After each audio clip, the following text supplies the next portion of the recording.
Grabe, ang laki, no? Alam, mukhang malambot.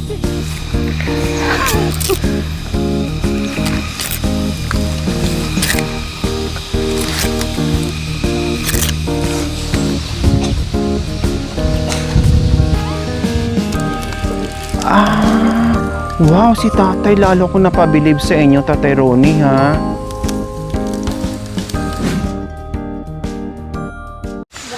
Ang ginagawa niya dito sa...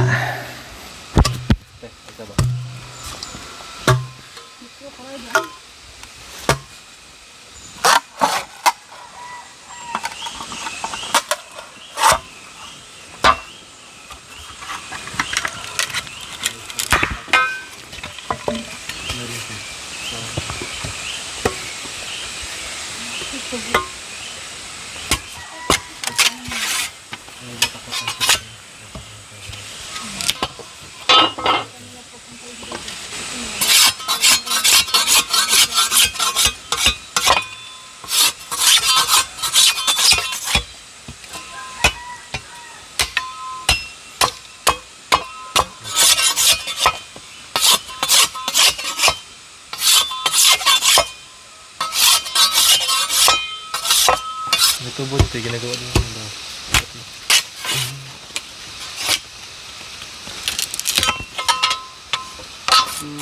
So ito po si Tatay Ronnie po, mga kabayan. Si Tatay Ronnie ay kinakatakutan ng mga tao po, mga kabayan. Pero taliwas po pala doon sa sinasabi nating kinatatakutan ng mga tao. Hindi po siya ay makikipag-usap, siya ay marunong makipag-usap, siya po ay marunong humarap ng bisita po, mga kabayan. Sa katunayan, napakasipag po ni Tatay Ronnie dito. Siguro meron lang pinagdadaanan sa buhay si Tatay Ronnie na hindi niya natin maisaysay isa-isa yung buhay niya, kung ano ba talaga ang dahilan kung bakit nanatili siya dito sa kabundukan po, mga kabayan, na mas pinili niyang mag-isa dito. Kaya nandito tayo, mga kabayan, sa abot ng ating makakaya na kahit papaano, bukod doon sa binigay natin na tulong sa kaya, mga kabayan, ang higit sa lahat, ang nagpapasaya sa buong team na narating po namin dito ang kanyang tahanan at sinalubong kami ng matamis na ngiti po ni Tatay Ronnie. So ayan, buhay ni Tatay Ronnie dito sa kabundukan, pagtatanim, busy sa pagtatanim ng iba't ibang klaseng root crops po, mga kabayan. Kapag tapos naman dito sa gawain sa taniman, ay gumagawa din po ito ng paraan upang makahuli ng kanyang pang-ulam dito sa kabundukan na kultura ng ating mga katutubong Aiztas, kung saan pagsisilo ng mga bayawak, no, yung mga malalaking ibon, panguhuli at iba pa na pwede nila ditong makain at mapakinabangan at maiulam na kahit papaano makasurvive po sila sa kanilang buhay-buhay. Tunghayan po natin yung mga ginagawa ni Tatay Ronnie po, mga kabayan. Si Tatay Ronnie po, mga kabayan, mas pinili po niyang mapag-isa, tahimik na lugar, walang kapitbahay, walang kausap, no, dahil sa mga pinagdadaanan po, mga kabayan. Sa katunayan po, mga kabayan, maraming anak si Tatay Ronnie, may asawa, ngunit hiwalay na po sa, mga kabayan. Hiwalay, nagkalayo po sa, mga kabayan, dahil parehas po sila ng sitwasyon dahil sa binat na sinasabi. No, nabinat silang mag-asawa dahil siguro daw sa gutom, serap ng buhay, laging nalilipasan ng pagkain. Kaya kung anong sitwasyon ngayon ni Tatay Ronnie, ay ganun din po ang sitwasyon ng kanyang asawa.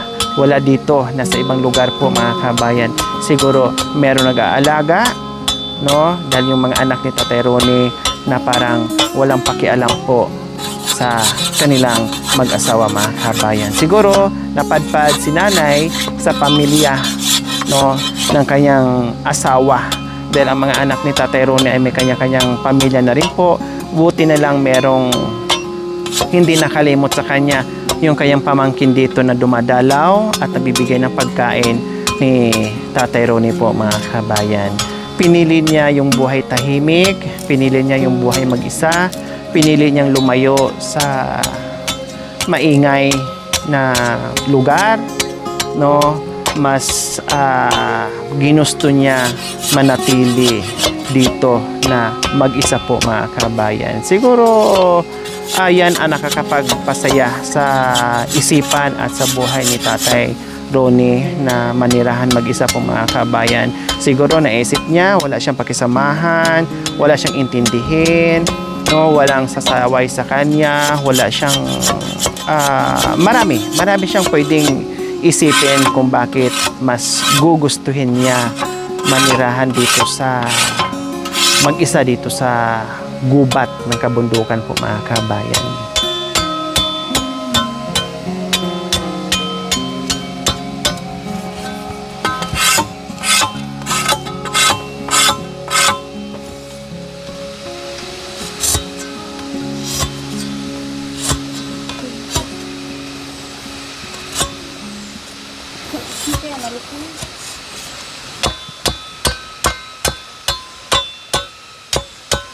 Ayan. Yun. Sabi mo, binigyan siya ng lighter, ha?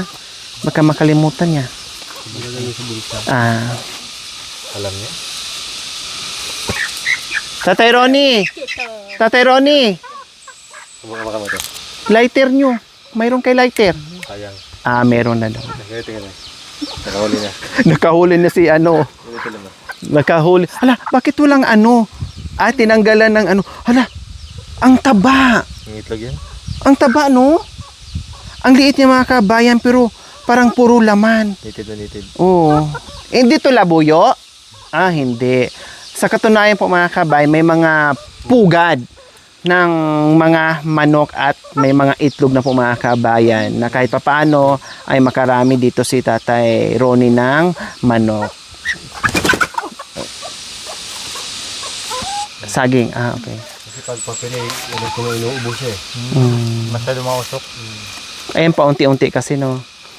So, yan po yung tabako ni Tatay mga kabayan na pananim lang niya, no, na binibilad niya, pinapatuyo niya, na walang chemicals po mga kabayan. Tapos, yung dahon ng tabako na tuyo na po mga kabayan, binalot din niya ng tuyo na dahon ng saging. So, yan po yung mga kabayan. O, diba? Hindi na siya gagastos, hindi na siya bibili kasi may sariling pananim tabako na si Tatay Ronnie dito sa kabundukan.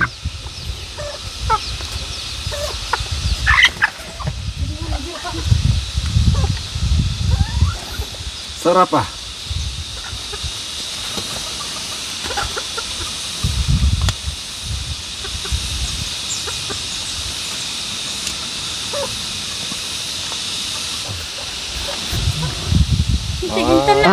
Sa loob di. Maka mapaso dila nyo. Mapaso dila. Mapaso dila. Hindi. Asi? Ganyan. Oh. Hindi pang tipikit. Kasi apat hindi naman tabi-tabi yan eh. Iwalay sila. Hiwalay. Nabawa may mayroong ganyang buta. Doon din. Sa dyan. Pwede ito magahan kayo sa buta. Kumuha siya. So, ayan po mga kabayan. Masaksihan natin kung paano maglagay ng silo si Tatay Ronnie. Una, meron palang mahabang pampitik siguro yung mga kabayan.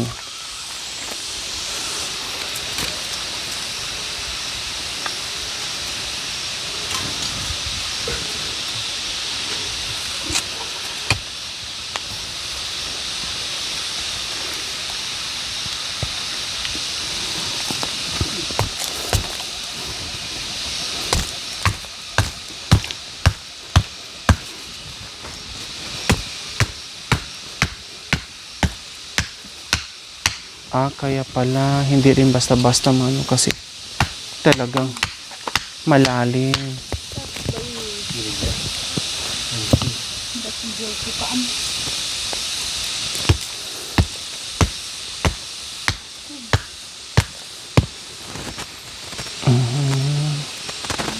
Sabi niya kanina, super lucky daw yung nahuli niya kahapon. Malaki po yun. Sinulam ng mga bata. Ay, ganyan. Bakit naman din pupunta yung bayawak dyan?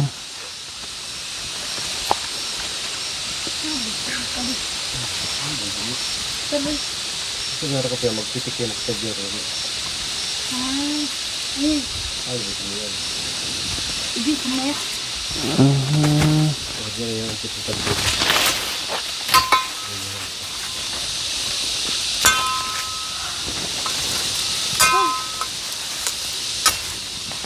Ilagay ko ng bakit.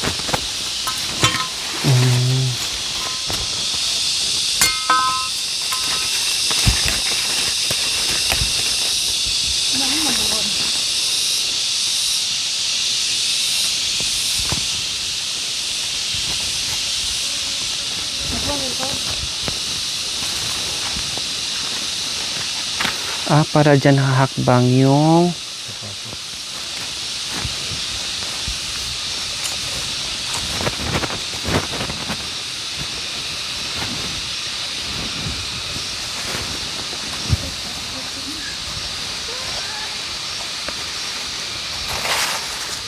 ayan. Ganyan pala kasimple, no? Sample lang ito. Ito nilagay na sa butas niya.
So yan pong ginagawa ni Tatay Ronnie, mga kabayan. Minustra niya sa atin kung paano po maglagay pangsilo ng bayawak po, mga kabayan. Isa yan sa nagbibigay kung paano tumagal at nakapag-survive si Tatay Ronnie dito. Dahil isa yan sa kinabubuhay ni Tatay Ronnie, panghuli o pangsisilo ng bayawak. Ayan. So, minustra ngayon ni Tatay. So, ganyan. O, di ba? Madiskarte si Tatay Ronnie.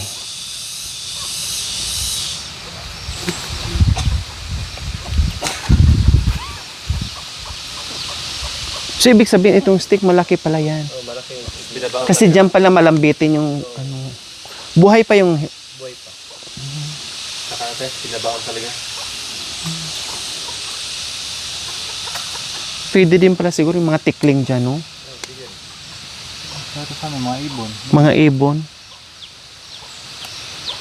Silipin. So ngayon naman po, mga kabayan, silipin at puntahan natin yung taniman ni Tatay Ronnie. Ano-ano nga ba ang mga pananim niya dyan? Silipin natin kung gaano ka taba at karami yung kanyang pananim. Madadaanan po natin yung sibol po, mga kabayan, kung saan malapit lang po dito sa kanyang bahay na napakalinaw po, mga kabayan. No, diyan na rin siya naglalaba, naliligo and everything. No, ayan po, mga kabayan, no.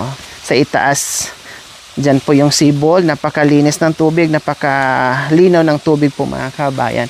Kaya walang problema dito sa pagdating sa tubig dito ni Tatay Ronnie po, mga kabayan. Ayan po. Ito ang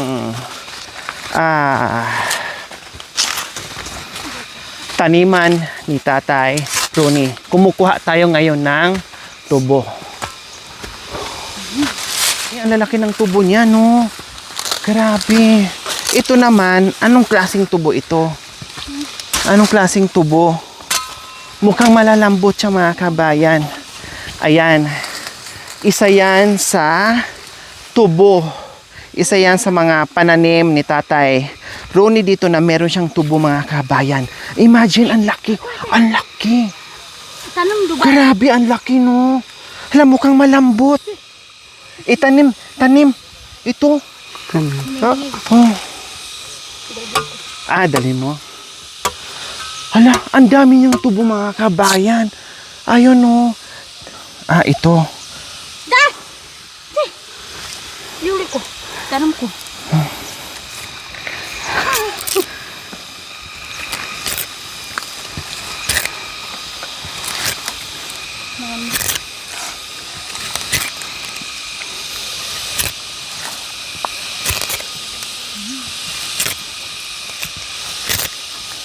Kabutid ka ganun.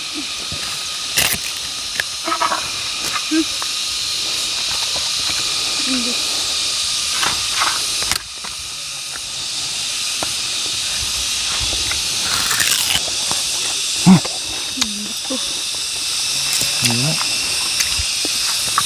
Masarap po mga kabayan, matamis.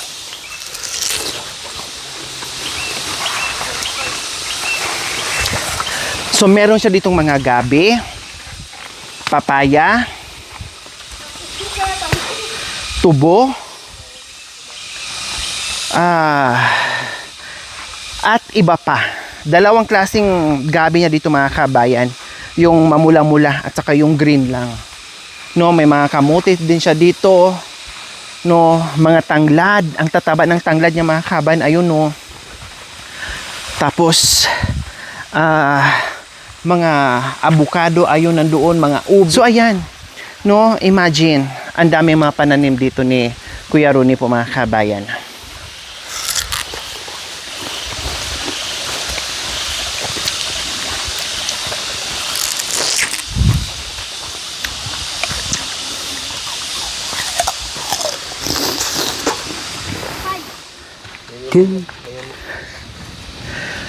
So ayan po mga kabayan, kung bakit marami tayong nakikitang tubo sa pananim ni Kuya Ronnie. May purpose po yung mga kabayan. Alam niyo po kung bakit? Yes, gagawa ng kape si Tatay Ronnie po mga kabayan. Pag nag-coffee siya na wala siyang mayumo or asukal po mga kabayan, ang ginagawa po ni Tatay Ronnie, magdikdik po siya ng tubo para gawin niyang pang asukal doon sa kape niya mga kabayan, no? Na kahit papaano ay meron siyang coffee dito sa kabundukan mga kabayan. Biro niyo po, naisip ni Tatay Ronnie yun, magtanim ng tubo para pag nagkape, just in case na wala kang asukal, ay meron kang mapipitas dyan sa iyong bakuran, sa iyong taniman, at dikdikin lang po ito at pigain, and then yung katas mga kabayan, yun na yung nagsisilbing sugar niya doon sa kanyang kape po mga kabayan. Very wise technique, no, survival yung ginagawa dito ni Tatay Ronnie po mga kabayan. O di ba? Napakagaling talaga ni Tatay Ronnie po mga kabayan. Tingnan natin kung ano gagawin niya, no? Maglalaga siya ngayon ng kape, or halimbawa kung meron siya ditong pananim ng mga kapihan mga kabayan, pwede rin po yon, no? Yung mga hinog na, patuyuin lang niya yun. Pag natuyo na yung mga bunga ng kape po mga kabayan, babayuhin lang yon, no? And then durugin lang yung mga kabayan, bayuhin lang yung mga kabayan. So meron na siya dito, no? Meron na siyang pang-asukal, itong tubo, meron pa siyang tanim na kape po mga kabayan na binabayo, no? Yung original talaga mga kabayan, nako, lalong masarap at very healthy po mga kabayan. No chemicals, puro organic. Kumbaga mga kabayan, puro organic yung coffee at sugar ni Tatay Ronnie. Tignan po natin si Tatay Ronnie yung gagawin niya kung paano.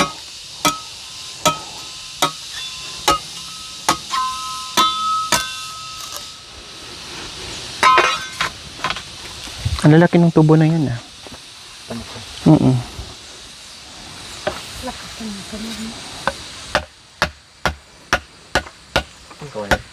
Ay, ganyan na. So, ayan po mga kabayan. Ganyan lang po pala mga kabayan gagawin. Pukpukin ng pukpukin hanggat lalambot yung tubo siguro tanggalin yung balat. Ah, Hindi pinipika lang po yun. Marami pa kasi tabi. wow, si tatay, lalo ko napabilib sa inyo, Tatay Ronnie, ha? Ang bilis naman na ano, Malambot po kasi yun. lumambot. Oh, wow. So, ayan, nakita niyo po mga kabayan, grabe ang daming katas, no? Mano-mano ang pagpiga at pagpukpok mga kabayan. Imagine kung gaano katalino si tatay mga kabayan. Grabe. Lalong madudurog yung puso mo, lalo kang maaawa na mapabilib ka sa kanya dito kung paano siya mabuhay mag-isa, no, makasurvive sa ilang dekada pumanirahan dito sa kabundukan mga kabayan, sa ginagawa niya, sa mga pinapakita niya sa ating mga kabayan. Imagine na, hindi ko naisip yun na ganyan lang palang gagawin niya.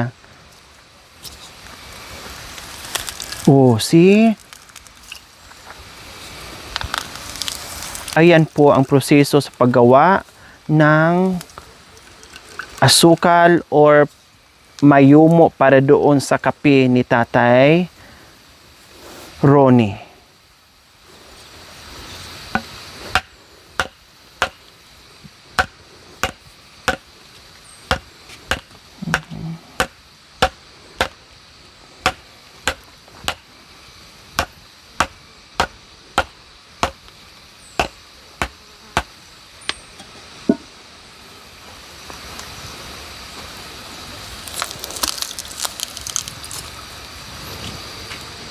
Uy, ang dami, ha?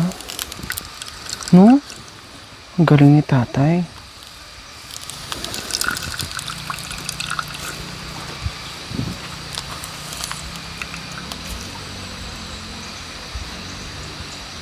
Kaya, marami na siguro yan.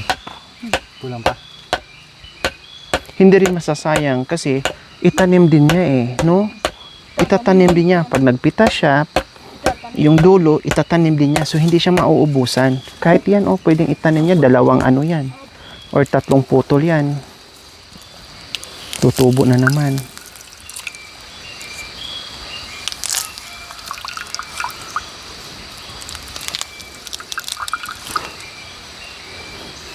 Ayan. So, pwede na siya.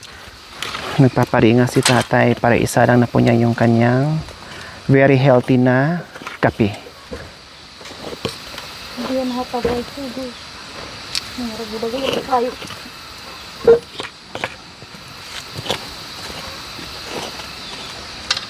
Ay, kayo.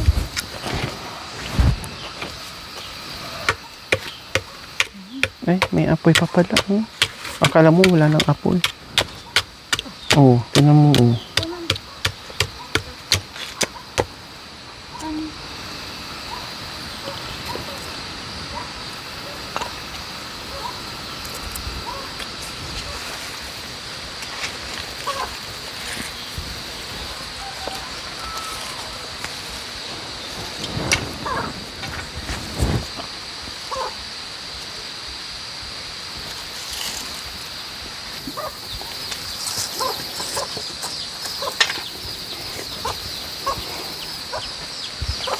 Gawin yung kape o haluan ng kape. Haluan siguro niya ng kape, no? Haluan siguro. Yun na siguro yung pinakatubig na din. Yun.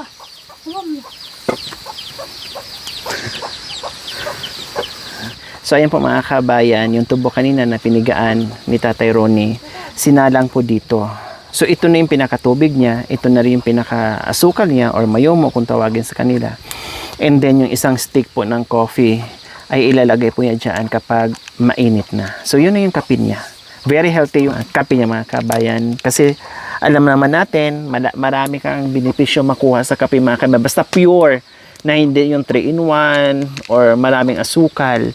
No, iasukal ni tatay is organic. So, makukuha niya yung tamang benepisyo ng kape mga kabayan kasi organic nga po yung kanyang asukal. So, lalo na mga kabayan, kung yung mga pananim niya ditong kape mga kabayan kapag mayroon ng mga bunga, and then yun ang gawin niyang coffee, lalo na kasi organic yung coffee, plus organic yung tubo po mga kabayan or yung kanyang mayomo or yung sugar na ginagamit niya. So, ganyan. So medyo uminit na siya mga kabayan. Binudburan ngayon ni tatay ng isang stick na coffee or kalahating stick na coffee po mga kabayan. So ayan, nakita nyo naman po.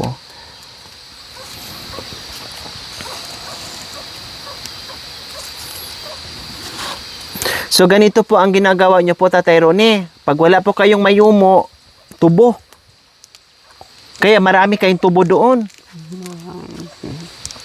Iyan, pwede pa matanim. Okay pa yan, matanim. Ilang beses po kayo magkape sa isang araw? Ilang beses kayo magkape sa isang araw? Isang beses lang? Tama, isang beses lang. Kailang tag-ulan po ngayon, siguro hindi lang isang beses mga kabayan kasi tag-ulan eh. No? Kailangan ay maraming beses. Panlaban sa lamig dahil dito ay walang bubong yung kanyang bahay. Tapos may mga tulo pa mga kabayan. No? Kaya yung request niya ay yero daw po mga kabayan. Yun na yung kanyang request. Yero. Marami naman silang kahoy dito. Ang dami ng kahoy mga kabayan. Nakita naman natin magaganda yung mga haligin niya. In fairness, magaganda yung haligin yung mga kabayan. Tapos itong kubo mga kabayan, siya mismo ang gumawa dito mga kabayan. Magaling pala si Tatay Ronnie gumawa ng bahay kubo. No? Maganda dahil kugon ang ginamit niya. Siguro sa tagal na panahon mga kabayan, syempre nasisira na rin itong bubong ng kanyang bahay. Pero itong mga poste mga kabayan ay buo pa din. No? Malalaki at matitibay po mga kabayan. Ano to? Akala ko puno. Puno ba to? Ay, pinutol. O akala ko mayroong wala pala. Patay na pala mga kabayan. No? So ayan. O di ba? Coffee na. Oh. Oh, ganyan ang kape ni Tatay Ronnie dito sa bundok. Kaya pala, kahit sabihin mong tumira dito si Tatay Ronnie ng ilang dekada na hindi nakakababa ng patag or baryo or bayan, nakitaan pa rin na maliksi si Tatay, no? Malakas si Tatay kasi yung mga kinakain niya more healthy foods po mga kabayan, no? Talagang puro healthy. Root crops, walang kalaban sa katawan, no? And then, yung mga kinakain niya, tulad ng mga chicken lang, ulam, ganyan, bayawak, ibon. Then, sa mga root crops naman, yung mga gabi, kamuting kahoy, and everything. So, talaga nandoon na lahat nakukuha ni Tatay yung yung nutrients mo mga kabayan sa kinakain niya. Kaya maliksi pa rin siya. No? Pero mo, yung nag-guide sa kanila dito mga kabayan. Ilang taong ka na ate, Katrina? 34. Maliliit pa lang sila, mga kabayan, ay nandito na si Tatay Ronnie. Imagine, ilang dekada na, more or less, nasa 4 decades si Tatay dito or 5 decades si Tatay dito. Pero anliksi pa din. Kasi walang masyadong nakakain na mga may chemicals po, mga kabayan. Puro organic yung mga nakakain ni Tatay Ronnie dito. So, ayan. Solve ang malamig na panahon. Coffee. Oh. Oh. See? May kape na si Tatay. Oh. Yun nga lang, talagang para lang sa kanya yung kape mga kabayan. Kasi kalahati lang talaga. No, kumbaga natatansya na niya, no, na alam yan siya lang mag-isa mga kabayan, natatansya na niya yung kape niya mga kabayan. O okay na, kape ka na. Tapos partner ng biskwit. Kuhaan mo siyang biskwit kuya sa likod. Sa likod. Kuhaan mo siya ng biskwit para mabusog siya. Bawal sa kayo malipasan ng... Marami nga po tao nagsasabi na pag napunta ka doon, kayo ang patayin. Sabi ko. Natatakot na kami. Sabi ko, kapatid na mo ng nanay ko kahit patayin kami, tiyuhin ko naman. Pero kahit anong ilang beses ka nagpunta dito, hindi ka man lang pinagalitan o or sinigawan ka, hindi. Ibig sabihin, marunong siguro din kayo makisama sa kanya. Galit siguro siya sa iba, no? Basta sa panganay po namin sa Marunong ka kasi, yung pinakita mo kasi yung pagmamahal mo sa kanya. Kaya naaamo mo. Tatay, bagong punta na. Oo. Siguro kung ibang tao ang kasama namin dito, baka magalit. Marunong kasi kayo. Pinakita niyo yung pagmamahal. Kaya siguro ganyan din siya. Minsan pinapayo ko, sabi ko, huwag ka ng lakad, baka ano yung kanila. Tama. Diyan ka lang, Dito lang. Tama. magtanim. Sabi niya. Pag minsan napunta lang sa ilog, dinadaanan kami doon, ang lalaki ng hito. Siya lang.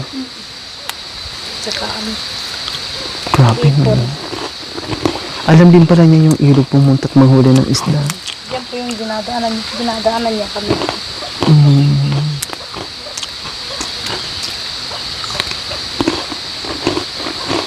Sabi niya, siguro sabi niya, nag-biskwit ako kanina, biskwit na naman yun.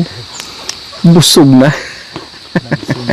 Nabsoy na. Mga bata nga po, pag naakit, Manyaman ka pa. dinadala ng Yaman. biskwit. Kinukuha sa tindahan. Na dinadala. Masaya siya pag may mga apo siya nakikita.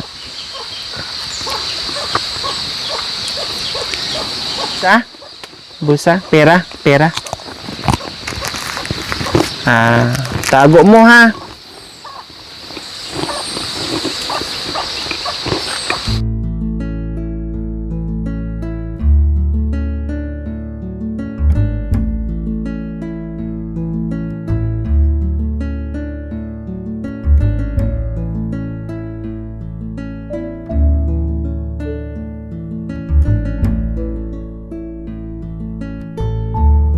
So ayan po mga kabayan, hindi na po kami magtatagal. Baka kami ay maabutan ng ulan dito sa baba ng paanan ng bundok mga kabayan kasi mataas-taas pa po yung aming aakyatin. Hindi na po kami magtatagal mga kabayan. Masakit man sa kalooban na aalis na isipin mo na mag-isa lang si Tatay Ronnie na naman dito mga kabayan. Pero talagang sadyang ganyan, no? Kung pwede nga lang ay dito tayo magstay sa kanya, ay gagawin natin mga kabayan. Siyempre, ang importante mga kabayan sa sandaling panahon ay nasilip natin siya, natunghayan natin kung paano yung buhay nga dito, nakikipag-usap siya, nakita natin yung ngiti niya na kanina mga kabayan napalitan ng saya sa puso, yung ating pangamba kanina, yung ating takot kanina nung siya ay tumawa at tumingin sa atin. Napakaganda ng ngiti. Napaka-priceless ng ngiti ni Tatay Ronnie kanina mga kabayan. Ako nakuha niya kaagad sa ngiti niya pa lang, nawala talaga lahat ng takot ko kanina habang ako ay naglalakad papunta dito. Kaya nga hinila ko kanina si Ate Katrina kasi yun nga nandun nga yung takot ko. Sabi ko ito na lang gawin kong panangga just in case. Kasi wala akong wala akong inisip kundi yun yung mga sinasabi na baka tayo ay mapana, baka tayo ay mapatay, baka tayo ay kung ano-ano na lang, kung ano-ano lang sumagi sa ano ko. Pero napakabait. Napakabait ni Tatay Ronnie mga kabayan. Tinanggap tayo dito ng buong buo, no? Sabi ko nga kung hindi lang first time na ito lang yung pagkikita namin ni Tatay Ronnie, siguro makipagdaldalan sa atin. Siyempre, ngayon lang kami nagkita at hindi pa sanay sa tao, no? Then unat pa yung bisita niya. Talagang maninibago siya. Pero ganun pa man, nandoon pa rin yung pagiging tao niya na tinanggap tayo, pinatuloy tayo, kinausap tayo, hinarap tayo, pinakita sa atin kung anong magagawa niya dito, ano yung buhay niya dito. Kaya siguro sa pagbalik natin pangalawa, pangatlo or ilang beses po mga kabayan, makukuha lalo natin yung loob niya na masanay siya sa ating mga kabayan. Kaya ayun lang. Tatay Ronnie, dito na po kami. Salamat po ha. Kumain po kayo dyan. May ulam, may bigas, may mga dirata, lahat sa inyo po yan. Tapos yung pera, bahala na kayo dyan. Pag wala na kayong pagkain, magpapautos na lang po kayo. Kasi dinadalaw naman kayo dito ng pamangkin nyo. Tatay Ronnie ha. O, bye-bye po. Bye-bye. Ano ayaw tatay? Ayan. Parang ayaw babay ni tatay. Parang, dito ka lang, hawak ko. Awa. Baka mamaya tuluyan tayo. Bye-bye. Bye-bye. Anong ba si tatay? Malungkot si tatay. Parang malungkot si tatay na uuwi na tayo. Kasi dumating yung maingay tapos bigla na namang tatahimik ang buhay niya. Diba? Pasensya po tayo ha sa aming ingay ha. Bye-bye. Masaya? Masaya. Oh, bye-bye.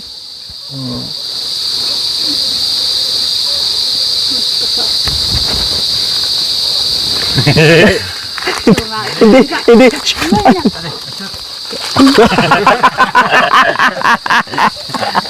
Hindi, yung pera dyan yan. Sa'yo yan. Akala siguro yung pera sinyas. Sabi,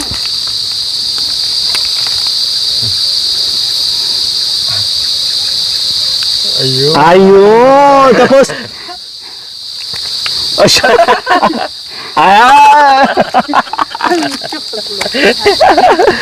Ay, tako tatay. Tara, tama na. Baka mamaya mapana tayo. Thank you for watching. Don't forget to like, share, and subscribe.